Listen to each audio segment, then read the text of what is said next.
I'm always assuming that, I don't know if you know this, but when you make a video here on YouTube, when it's getting started, there's a little arrow that swirls around.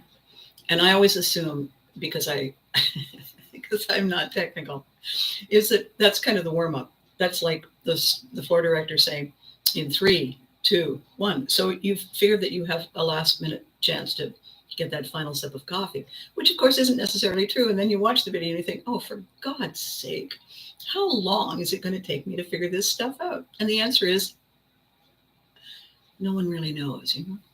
So my topic today, I did a little teaser over on Facebook, is about sweeping change. My topic today is taking a leap and what happens after that. Because, there's 3 stages to a leap. I just did it again. My friend Carol Hay always says, why are there always 3 things? I don't know. I didn't invent it. So a leap has the run up, get the momentum for the greatest height and distance. So there's the run up, there is the actual leap, and then there is the landing. And if you ever watch gymnastics or do gymnastics, you get graded on all 3.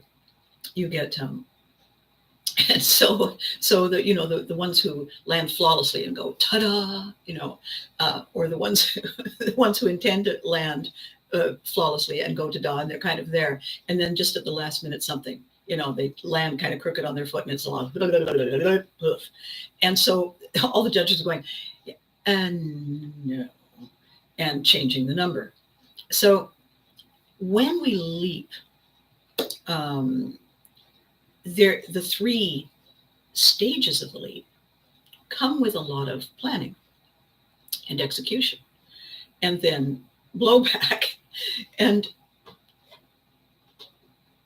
we don't really want to change if things are going well. We don't really want to change if things are going not that bad. When we do realize that we do want to change is when we say, okay, seriously? And it's that moment in our head when some part of some brain says, seriously? The translation of that is, roughly how much longer are you going to put up with this? Like, what is wrong with you? Get off the stick and do something about it. And so there's a great deal of heavy sighing. And then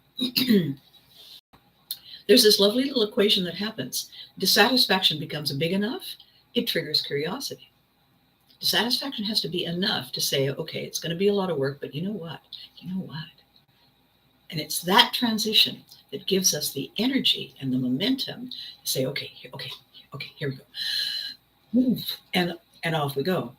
In mid-leap, we can see, oh, look, there's my house. And oh, goodness, what's that? And, oh, dear God, what's this coming? And we have a lot of second thoughts. The thing is that once you're moving forward through momentum, you are now defying gravity, and you're going this way. You can't turn around. You can't, when you have left the ground, momentum carrying you, you can't say, excuse me, I'd like to. You can't do it. So that means you have to rethink as you're here, arcing, you have to think what you're going to do when you land. What you're going to do when they come for you. And the decision then really should have been made, before the leap, but we don't really think that far ahead. I know that I don't. I know that none of my clients do. We have to decide what we're going to do when we land. Now, it's very busy in the run-up. It's very busy in the flailing through the air and the screaming.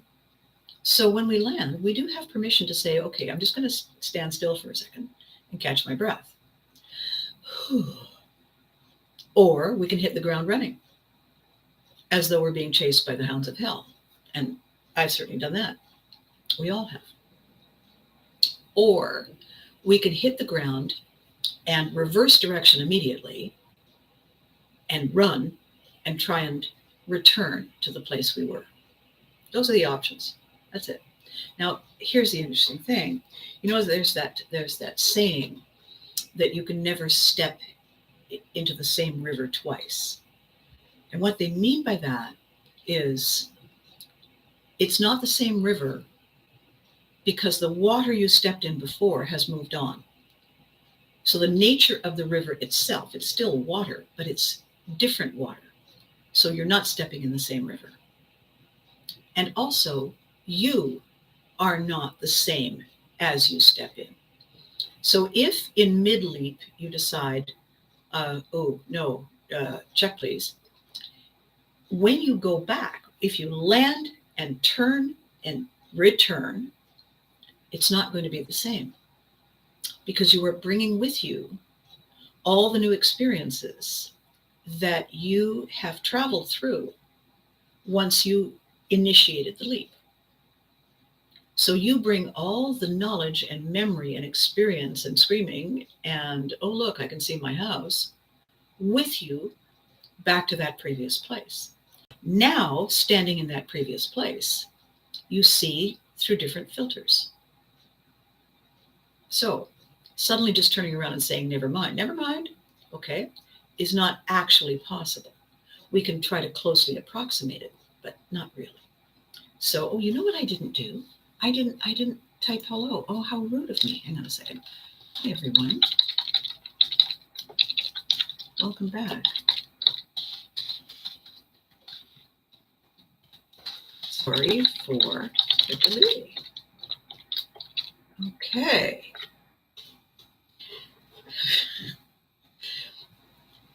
So let's say when you make the leap, you're still excited about having made the decision, about making the commitment to move forward.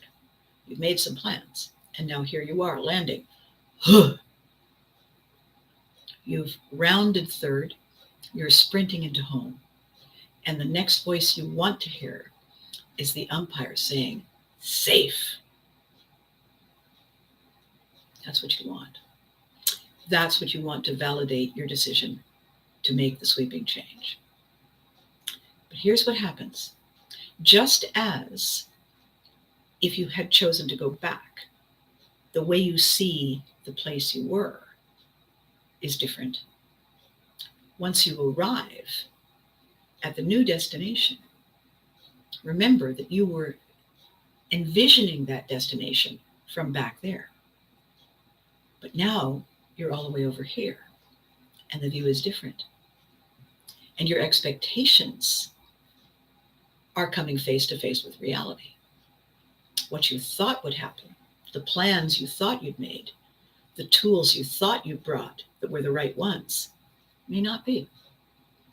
So the most curious thing that happens when we arrive at the far side of our sweeping change is that our perspective has changed. We are not the same person we were. And the change we chased doesn't look the same.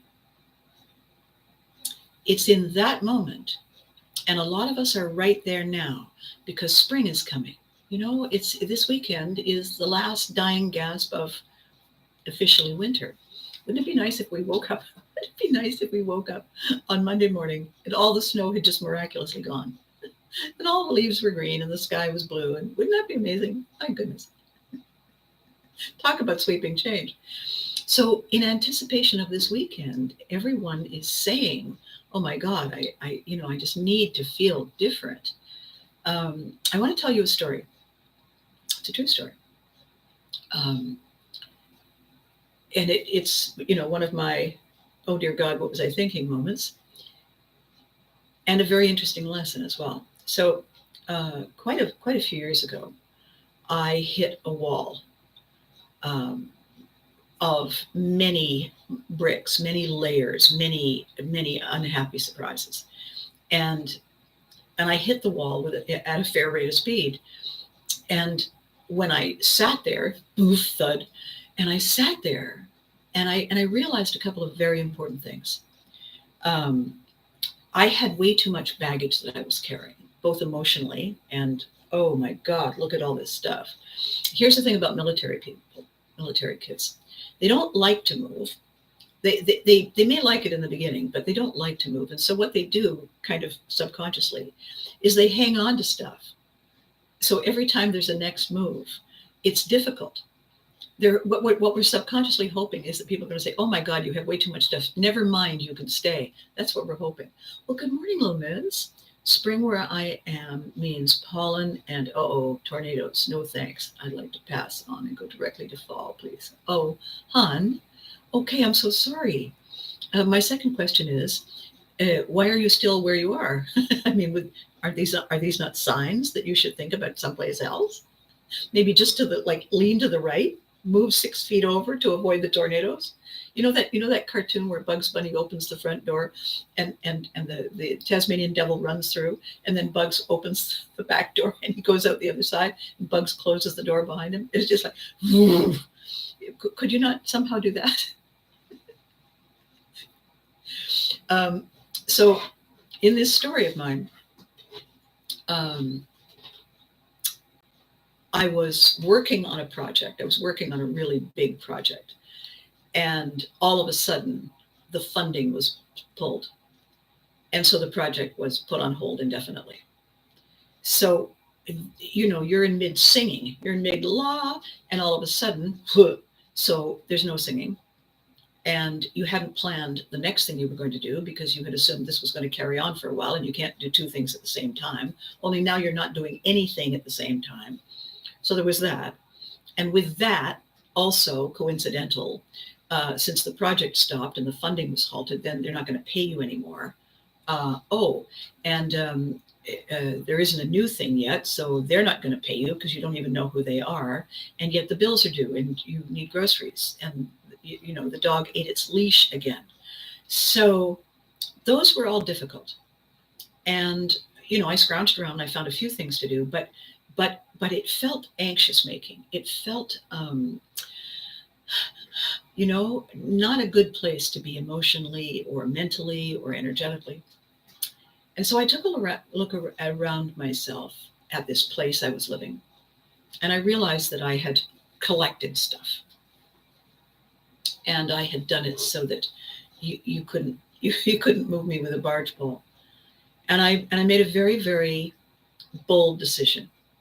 I said, it's long overdue time for me to come to terms with the fact that I am in a very temporary kind of career. It's up, it's down. It's up, it's non-existent. It's up, like that. I am making it harder on myself than it needs to be by having a house, by having all this stuff. So I called an auction hall and I said, I'd like to make an appointment. I'd like you to come. I'd like you to look at what I have. Give me an estimate of what you think it will bring. And then we'll get started. Certainly. So they picked a day and they picked a time. And I hung up the phone. And then I wanted to throw up. What have I done? Where do I start? What do I get rid of? What do I keep? How can I? So to clear my head, I got my dogs and I got in the car and I went for a drive. And I was driving along, waiting for inspiration. The dogs, and one of my dogs always positioned himself right behind the gear shift. And so when you put your hand down, it's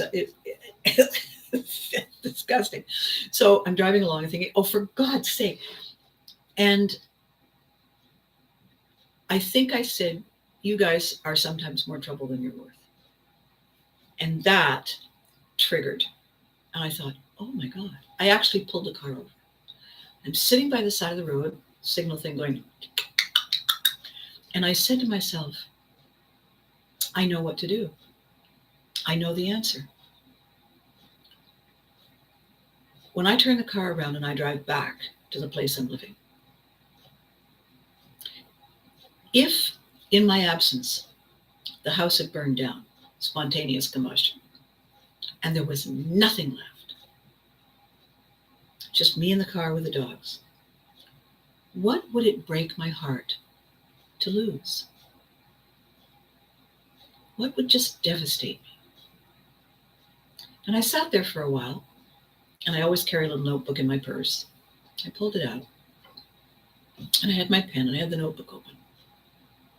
And I was preparing to make a really long list. And it was incredibly short. For somebody with as many memories and as many projects going on all at the time, so many souvenirs and incredible experiences and places we've lived and all that kind of stuff, the list was very short. I needed to have my documents that tell the world who I am. I need to have something to remember my parents by. I don't need to have a picture, but pictures are wonderful. But I need something, some talisman that I can pick up. And when I do, it gives me something to hang on to. Because really, the things I need to remember my parents by are in here. And then I need a few clothes so that I don't cause the utmost damned astonishment walking around the world. And oh my gosh, that's it.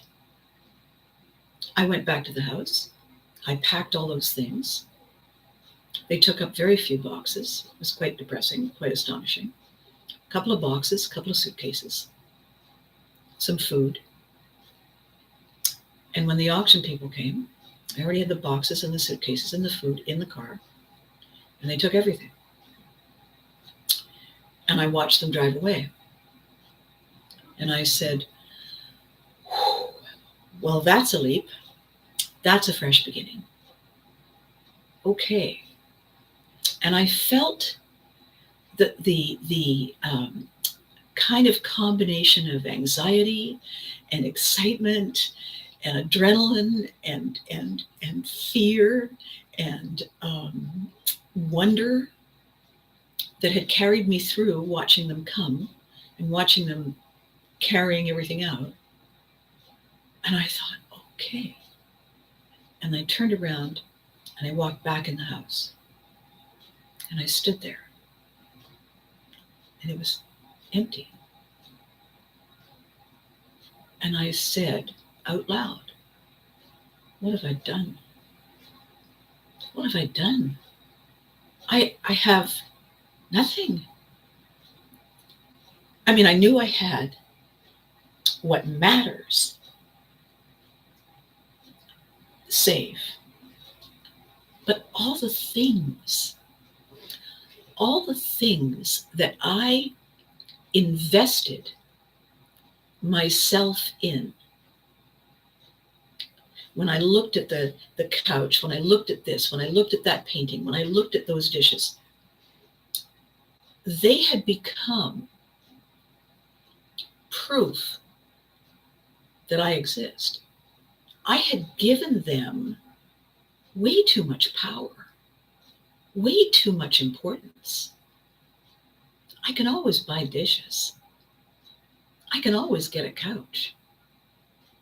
But when I stood there, and I'm not kidding, it was terrifying. I don't think it took an hour, but it was a long time that I stood there.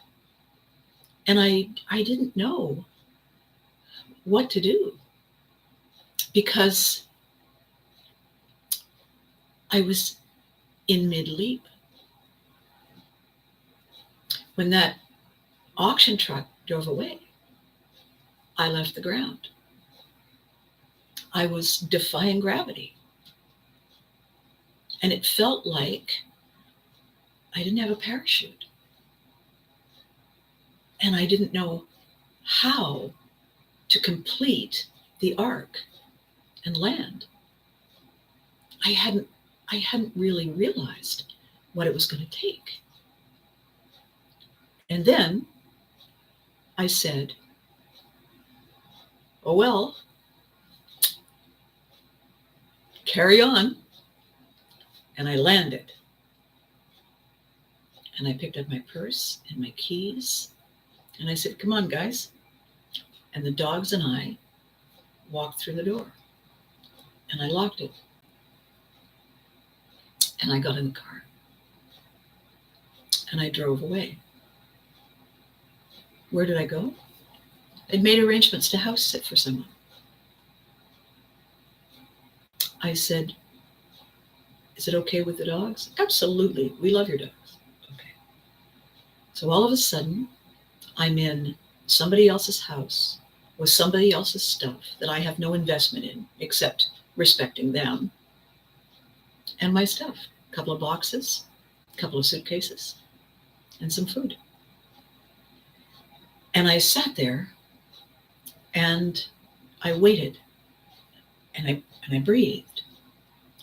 And then eventually one of the dogs came over, gave me a nudge, and I said, I guess it's time, isn't it? Let's go for a walk. So I put their leashes on and off we went to explore the neighborhood around this house that I was house sitting until I could decide where I wanted to go. I was relieved. I was shaky on my feet. These are brand new steps. It's like I had brand new feet and brand new shoes and brand new steps and brand new ground to stand on.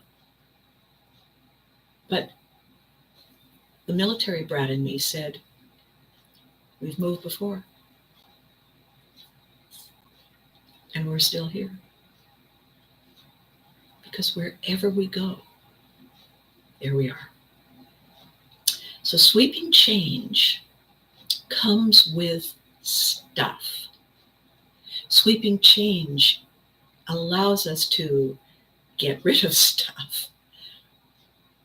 Sweeping change takes us to a new place. Literally and metaphorically. Because once we've swept the path clear, it's a whole new chapter in the journey.